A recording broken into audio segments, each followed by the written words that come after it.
Expect the worst and you'll never be disappointed.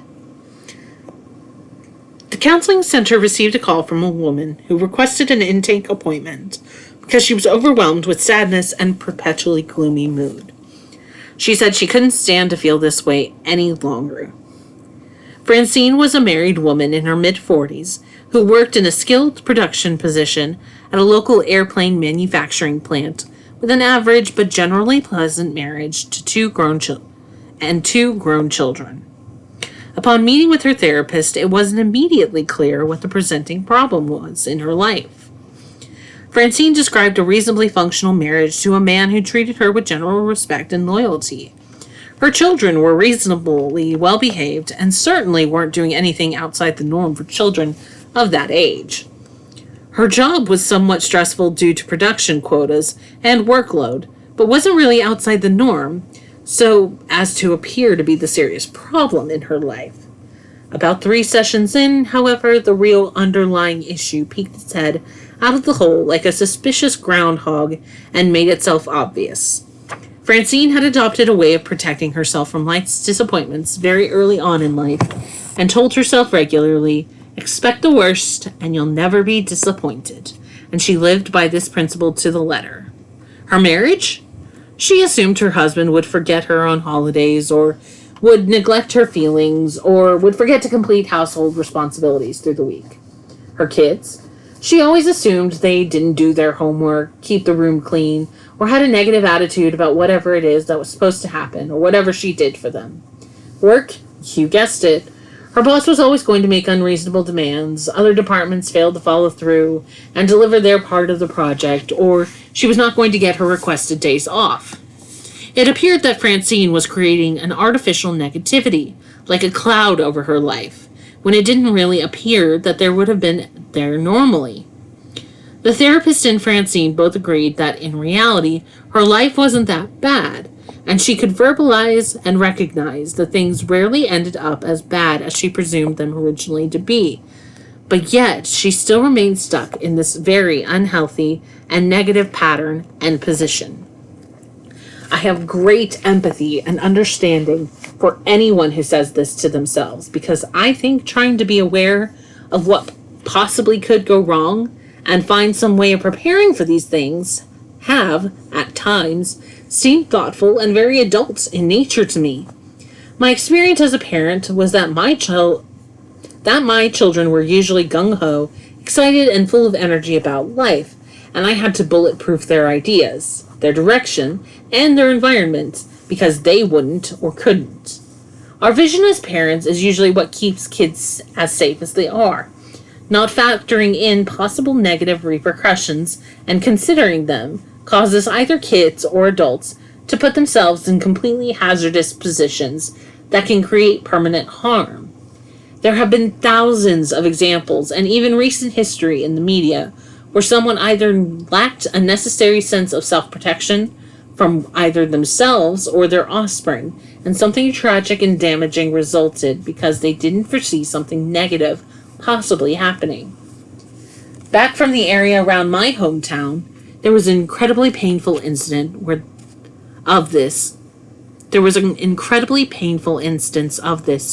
two preteen girls were allowed to hike on a very rural and isolated trail by both sets of parents with the presumption that they would be fine with just cell phones.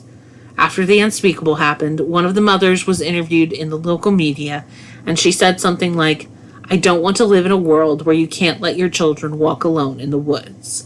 And while I felt great empathy for her loss and sadness, I also couldn't help but feel she did not have an appropriate sense of potential danger for her child. Sometimes it is good, right, and necessary to make allowances for the negative side of human nature. One of my great disappointments with modern life is that my children never got to experience the freedom that I did growing up as a young child in the early and mid-70s.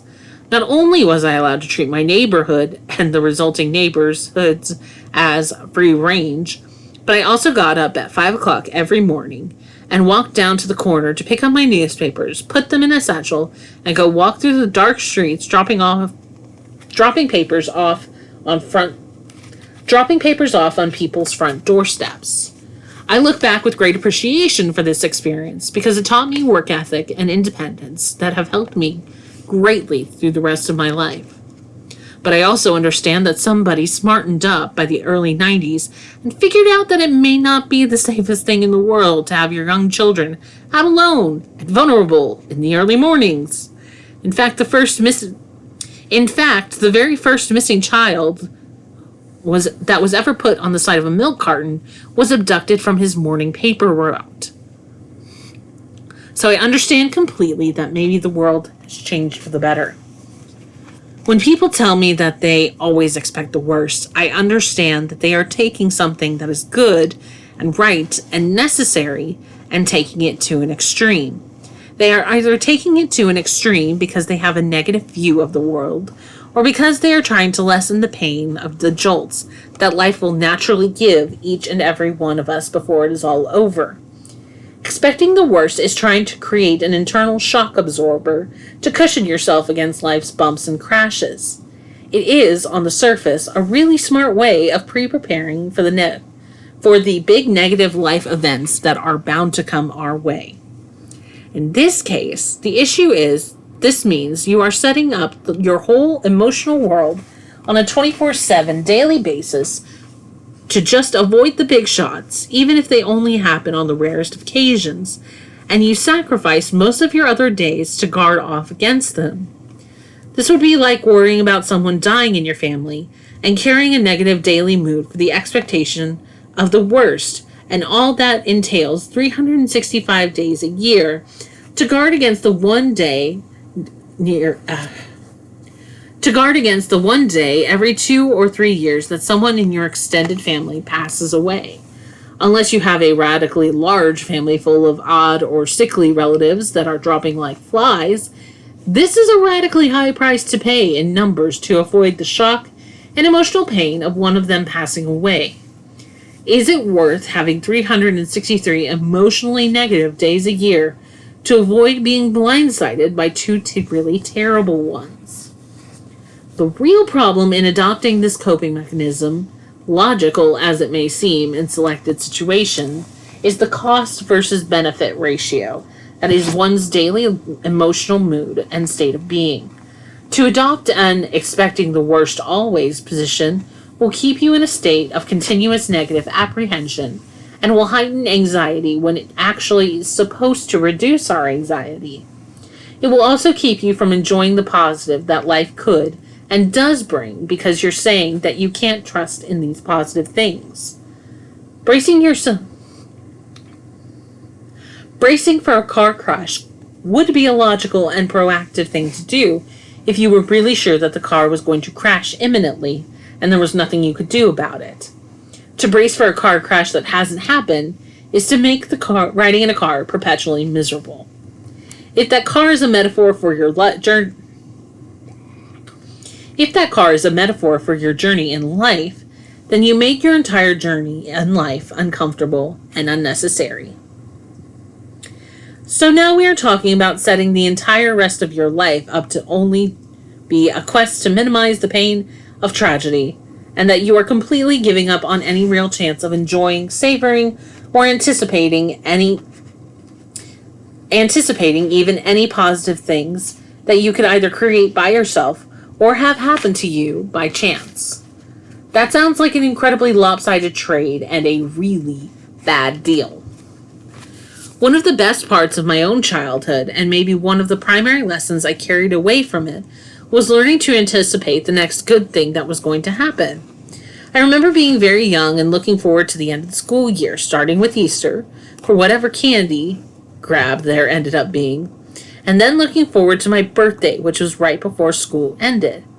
Then summer break, which was almost a full 3 months away from school. There were a lot of things to look forward to during the summer because summer would be an endless string of playing baseball with friends, hanging out, playing video games, going to bike rides on the trails, and enjoying a cycle of sunshine, popsicles, and cold drinks after coming in from playing hard. Every summer we did two things without fail, and those were we went to Kings Island, an amusement park in the Cincinnati area with lots of roller coasters and water rides, And we always went to the state fair, which was more carnival rides and pineapple whip, along with the excitement of Midway with all the lights, sounds, and smells that came with it. After that, you had football season. I was a big Cincinnati Bengals fan as a small child, and I watched all the games on Sundays. Then there was Halloween, and dressing up in costumes and chasing down bags of candy, followed by Thanksgiving, and then the incredible build-up at school to Christmas. The Christmas build-up went pretty much for an entire month, and there were movies, videos, and crafts, with everything working together to create a magical anticipation for the best holiday of the year, with gifts aplenty waiting for us under the tree. The point is that I, or any of us, the point is not that I, or any of us, had an idyllic childhood, but that there was always something exciting coming up on the horizon to make life meaningful and positive, and keep us anticipating the good that was to come. One of the things I find myself working on the most with an adult married couples is recreating the pattern of having something exciting to look forward to break the cycle of work, parent, work, parent, work, parent, which can be exhausting and dehumanizing and creates apathy and life dissatisfaction and depressive symptoms. Frequently, they have fallen into a rhythm of always producing and never getting to consume anything good and bracing for the next meteor to come crashing out of the sky on them. I think by now it's obvious that I am not in favor of excessively negative preparation ahead of the facts for things that could go wrong or potential tragedies that are yet to happen. I am actually in favor of a different sort of preparation, that is, different than coloring the sky with gray and dark clouds ahead of time so that the storm doesn't blow you over. I do believe that you can consider potential negative future events or even tragedy and decide ahead of time how you will handle them when and if they do occur. I would think that it would be wise to think about what would happen if you lost your job, or how you would handle the reality of losing one or both of your parents when they actually do pass away. This would seem a very proactive and assertive way of getting ready for those parts of life that will be negative and are unavoidable, and that this is much more specific way of coping than just painting your entire horizon and future with a negative brush and being depressed and anxious every day up until something happens. What Francine has done is something different. She's not waiting for something to happen and then decided how to respond to it, nor has she thoughtfully considered both positive and negative potential outcomes in situations.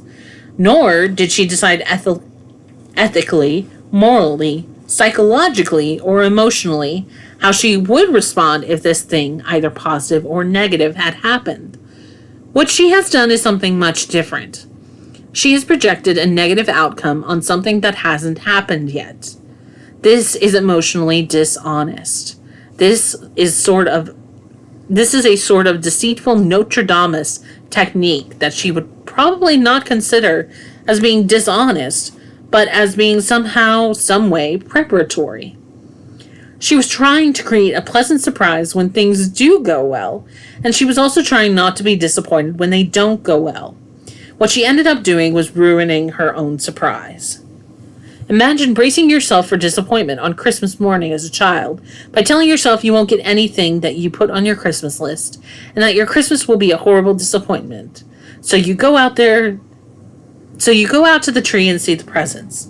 You open the presents and find out that you got 80% of what was on your list, and you are pleasantly surprised. But if you have the expect the worst attitude, then probably not. You would probably not feel the rush of the pleasant surprise that you were hoping because you have dug yourself such a big hole of negativity ahead of time. You would not feel the excitement and joy of the 3 or 4 weeks leading up to Christmas, where you dreamt about what you would find on Christmas morning, and you wouldn't enjoy the school play that attempted to generate the magic of the Christmas spirit, and you wouldn't enjoy the snow, the Christmas lights, and watching Frosty the Snowman, because you've already decided the whole thing will be a disappointment. You will have essentially ruined any momentum building up to the event itself. While you may have saved yourself from a potential catastrophic letdown on Christmas morning, you also prevented yourself from having any positive enjoyment or excitement leading up to the event, and you've dug yourself such a big emotional hole that getting what you want Christmas morning will not feel nearly as good as if you had just maintained an even and neutral expectation leading up to the event. I would prefer that you adopt a less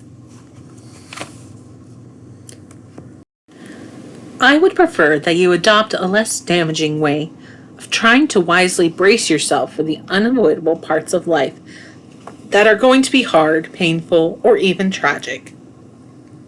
I believe that enjoying and savoring the good times in life and the wonderful memories that we create or that spontaneously combust upon us is in itself a fairly solid wall of protection against being blown over by the negative. For sure, it would be always painful to lose one's mother or father, even at advanced age, if they were a positive and present part of your life.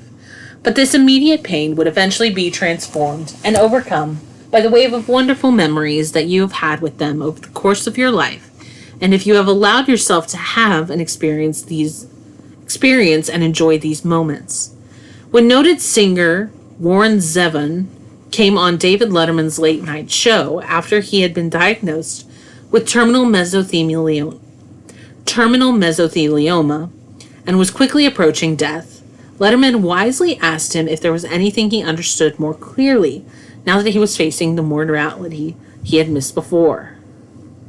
Now that he was facing his own mortality that he had missed before. Zevon paused briefly before replying legendarily, "Just how much you're supposed to enjoy every sandwich." Touché.